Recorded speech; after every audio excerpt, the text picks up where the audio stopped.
BNR gold and diamonds 5వ branch July 24న వైజాగ్లో grand opening. ఇప్పుడు ట్రాన్స్జెండర్‌గా పుట్టటం అనేది మేబీ హార్మోన్స్ ఇంబాలెన్స్, హార్మోన్స్ లోపం వీటి వల్లేనా అండి? కదా! హార్మోన్ ప్రాబ్లమ్స్ వల్లే. దాంట్లో మీ తప్పేముంటది అసలు? భగవంతుడు రాసిన రాత హార్మోన్ ప్రాబ్లమ్స్ వల్ల అలా ఆటోమేటిక్ చేంజ్ అయిపోతుంటారు. ఇంకోటి మనం తెలుసుకోవాల్సింది ఏందంటే అర్ధనారీశ్వరుడు. మనం పూజించే శివుడే అర్ధనారీశ్వరుడు. ఆయనకు మనం స్వామి, అయ్యా, అమ్మ అని చెప్పి మనకు ఆయన కాళ్ళ వేళ్ళ పడి మనం కోరికలు కోరి ఎన్నో మనము పూజించే శివుడే అర్ధనారీశ్వరుడు అయినప్పుడు, మేము అర్ధనారీశ్వరులం అయినప్పుడు మమ్మల్ని మాత్రం ఎందుకు ఇలా నిందించి, నువ్వు ఒక వ్యభిచారకుడివి, నువ్వు ఒక ఇలా చేస్తావు, నువ్వు ఒక అలా చేస్తావు, నువ్వు ఒక సెక్స్ వర్కర్వి అని చెప్పి మమ్మల్ని మాత్రం ఎందుకు అలా నిందించాలి? మమ్మల్ని కూడా పూజించే శివుడిలాగా అర్ధనారీశ్వరులాగా భావించి మాతో కూడా మంచిగా స్నేహం చేసి మమ్మల్ని కూడా దగ్గరికి తీసి మీ యొక్క ఫ్యామిలీ మెంబర్లా, ఒక మీ అక్కలాగా, ఒక చెల్లెలాగా, ఒక అమ్మలాగా భావించి మమ్మల్ని కూడా దగ్గర తీసుకోవాలని చెప్పి నేను ఆ రోజు నుంచి ఈ రోజు దాకా నేను ఇలాగే పోరాడుతున్నా. ఎక్కడైనా సరే నేను ఇదే మాట చెప్తా. అందరం కూడా మనం మనుషులమే. ప్రతి ఒక్క మనిషికి ఒకటి అవ్వాలని ఉంటుంది. ఒకరికి పోలీస్ అవ్వాలని ఉంటుంది, ఒకరికి డాక్టర్ అవ్వాలని ఉంటుంది, ఒకరికి లాయర్ అవ్వాలని ఉంటుంది. మాకు ఇలా అవ్వాలని ఉంది, మేము అయ్యాము. అది మేమేమి రాత రాసుకొని కావాలని మేము చేసుకున్నది చేతులారైతే కాదు. మాకు కూడా బాయ్ లాగా పుడితే మాకు కూడా ఉంటది, అరే సచ్చంత వరకు మొగ పుట్టికనే పుట్టిన మొగలాగా చావాలి రాబే అని ఉంటది. కానీ అదొక హార్మోన్ ప్రాబ్లమ్స్ వల్ల దేవుడు రాసిన రాతనైతే మనం ఏం చేయలేము. మధ్యలో దేవుడు ఇట్లా బుద్ధి ఇచ్చిండు, సరే దానికైనా సరే మేము కంటిన్యూస్లీగా మా వృత్తి మేము చేసుకొని మా బ్రతుకు మేము బ్రతుకుతుంటే కూడా మా వేషం పైన పాయింట్అవుట్ చేయడము, నువ్వెంతరా ఇట్లుంటావు. సరే ఇంట్లో ఫస్ట్ ఆఫ్ ఆల్ మన వీపు మనం చూసుకున్నప్పుడు మన ఎదుటి వాళ్ళ మనిషి పైన మనము అనే రైట్స్ అసలు మనకు అసలుకి లేవు. 10th వరకు చదివారా మీరు? 10th తర్వాత ఎందుకు చదవలేదు? నాకు ఇంకా పెద్దగా అంటే 10th వరకే నానా కష్టాలు పడి చదువుకున్నా.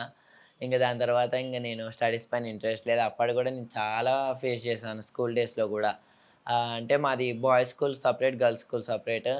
అక్కడ కూడా నువ్వేంట్రా అమ్మాయిలా ఉంటావు, నువ్వేంట్రా అమ్మాయిలా కూర్చుంటావు, నువ్వేంట్రా సింగిల్గా తింటావు, నువ్వు ఎందుకు స్కూల్లో వాష్రూమ్ వెళ్ళవు, వాష్రూమ్ వెళ్తే అమ్మాయి దాంట్లో వెళ్తావా అబ్బాయి దాంట్లో వెళ్తావా అని చెప్పి చాలా నానా హింసంగా చాలా నిష్టంగా మాట్లాడేది నన్ను. ఇట్లా పుట్టినమన్న బాధ మాకు సగం అయితే ఈ లోకం మాటల వల్ల ఇంకా సగం బాధపడుతున్నాం. అవును, కరెక్టే మీరు చెప్పిన పాయింట్. చాలా మంది అలాంటి వాళ్ళు ఇలా అయిపోవడం వల్ల చాలా ఎంతో మంది సూసైడ్ ఐటమ్స్ కూడా చేసుకున్నారు. ఫ్యామిలీస్కి దూరం అయ్యి ఎక్కడెక్కడో బ్రతుకుతున్నారు. అసలు గుర్తు తెలియనట్టు రూపాలు మార్చుకొని మేము అమ్మ నాన్న దగ్గరికి వెళ్తే అవయవాలన్నీ దాచుకొని మనిషి పోతే మనిషి రాదు. రెంట్కు మేము ఇలా ఉన్నారు, మా అబ్బాయి పూజలు చేస్తాడు, అది చేస్తాడు అంటే రెంట్కు ఇండ్లు కూడా ఇయ్యరు. అవును, సొసైటీలో అట్లా కూడా డబల్ రెంట్ పే చేసి బతికే వాళ్ళని కూడా ఉన్నారు. డబల్ రెంట్ వాళ్ళు ఏం తప్పుడు చేస్తున్నారా? వాళ్ళు ఏం తప్పు చేస్తలేరు కదా, పూజలు చేస్తున్నారు. 20,000 ఇస్తే ఇస్తాం మీకు ఇల్లు. అలాంటివి కూడా ఉన్నాయి. కానీ అన్ని మానుకోవాలి. మానవ జన్మ ఎత్తినాక అందరినీ సమానంగా చూడాలి. ఒక ఇంత రోగాలు వస్తున్నాయి మనకు, ఇంత అంటకుండా ముట్టకుండా చనిపోతున్నాము, కానీ మనుషులు ఇంకా మారుతూనే లేరు. అని ఎవరికి రాదు, ఎవరిని మేము అడుగుతలేదు. కానీ మంచిగా మాటలు ఆడడం నేర్చుకోవాలి. మిమ్మల్ని మేము అననప్పుడు మీరు మమ్మల్ని అనే హక్కు లేదు మీకు. ఎవరిని అనొద్దు కూడా, ఒకరి పిల్లల్ని కూడా మనం హింస పెట్టొద్దు. ఎందుకంటే వాళ్ళ మనసు చాలా చిన్నగా ఉంటుంది. పాపం ఎంతోమంది చనిపోతుంటారు, మేము కూడా చూస్తుంటాము, చాలా బాధ అనిపిస్తుంది. కానీ ఏమవుతుంది వాళ్ళకు, వాళ్ళ కోరికలు తీరవకుండానే వాళ్ళు చనిపోతున్నారు. వాళ్ళ అమ్మనైనా ఎంత బాధపడతారని అవతలలో కూడా ఆలోచించుకోవాలి. మనం అనేటప్పుడు చాలా ఆలోచించి మాట్లాడాలి, కానీ ఎప్పుడు కానీ కించపరచొద్దు ఒకరిని. ప్రశాంతి గారు, మీరంటే బై బర్త్ ప్రాబ్లంతో పుట్టారు, అది ఓకే. కానీ కొంతమంది కావాలని కూడా చేంజ్ అయ్యి జెండర్ని మారుతున్నారు కదా, వాళ్ళు ఎందుకు మరి అట్లా? కావాలని జెండర్ని అయితే ఎవరు మార్చుకోరండి. ఎవరికైనా సరే హార్మోన్ ప్రాబ్లమ్స్ వల్లనే ట్రాన్స్ అన్నది అవుతారు.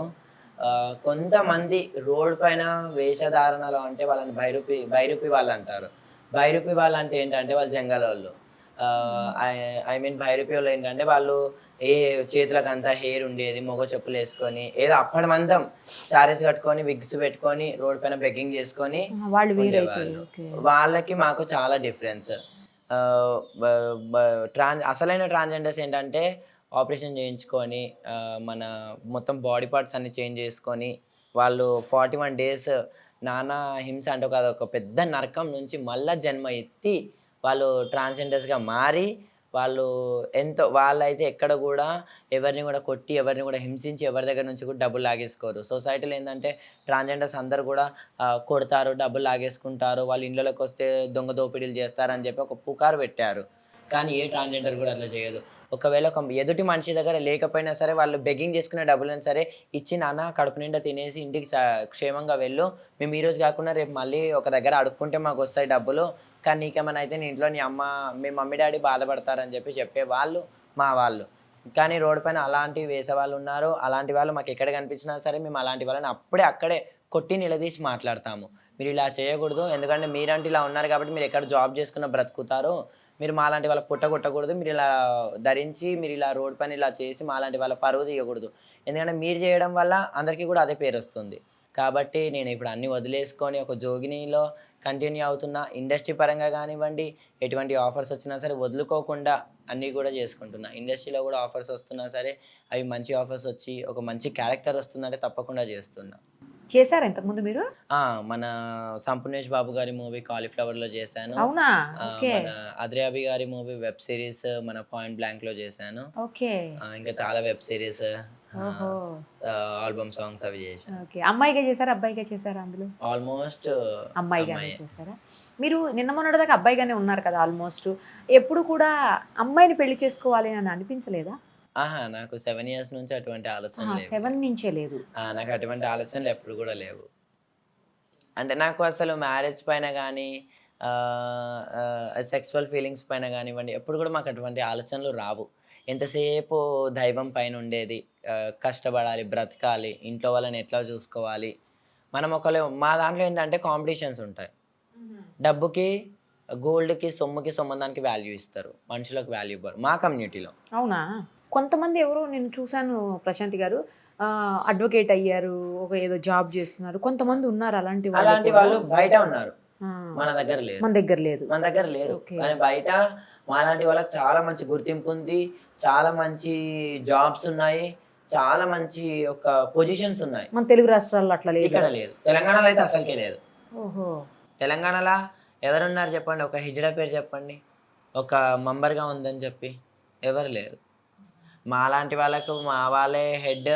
మాది మేమే కష్టపడాలి, సావైనా బ్రతకైనా మేమే తలా రూపాయి వేసుకొని చేసుకోవాలి.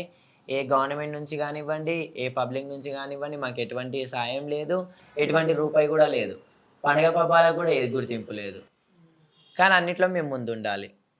ఎక్కడైనా బోనాలు తీసినా శివసత్తులు కావాలి, ఎక్కడైనా అమ్మవారి జాతరలైనా జోగినీస్ కావాలి, ఎక్కడైనా ఏమైనా వ్రతాలు, ఎక్కడైనా గృహప్రవేశాలు, ఎక్కడైనా ఏమైనా కావాలన్నా హిజడాలు కావాలి. కానీ మాకంటే ఏ గుర్తింపు లేదు. ఆ గుర్తింపు ఇంకెన్ని రోజులకు వస్తుంది? ఒక్కసారి మీ ఫ్రెండ్ ఉన్నారన్నారు కదా, మీ ఫ్రెండ్ని కూడా పిలవండి, తనతో మాట్లాడదాం ఒక్కసారి. అమ్మా, నాకైతే అంటే మిమ్మల్ని చూస్తుంటే ఫస్ట్ చాలా గర్వంగా అనిపిస్తుందమ్మా. ఒక తల్లిగా మీరు ఎంతగా అభిమానిస్తూ మీ అబ్బాయిని మీ అమ్మాయిగా మార్చి ఇప్పుడు తను ఏది కోరుకుంటే అదే ఇచ్చి తనకు మంచి జీవితాన్ని ఇవ్వడానికి మీ వంతు ప్రయత్నం చేశారు. మనకనేది ఎప్పుడైనా మన పిల్లలే మనకు దైవము, మన పిల్లలే మనకు అన్నీ. కానీ ఎవరో అన్నారని ఇంకా మాకు ఇవాళ ఏమీ లేదు, కానీ ఎవరు మాకు పెడతలేరు కదా. అవును కదా. మీ ఇంటికి ఏంటి ఇంతమంది కొజ్జోళ్ళు వస్తారని అంటారు. నేను ఒకటే అంట, కొజ్జ అన్న పదం అనొద్దు. హిజడా అని చెప్పి ఒక గుర్తింపు ఉంది మాకంటూ. హిజడా అనండి, ట్రాన్స్జెండర్ అనండి, అనమంటాను తప్ప ఆ పదాన్ని అనొద్దు. ఎందుకంటే ఆ పుట్టుకిచ్చిన భగవంతుడు అడగండి. అంతేగాని మాటికి ముందు ఆ 0.5 అని, చెక్క అని, గే అని, కొజ్జ అని అంటే మాకు కూడా మనసు ఉంటుంది, మాకు కూడా రగిలిపోతుంటుంది. ఎందుకంటారు మాకు ఒక క్వశ్చన్ మార్క్.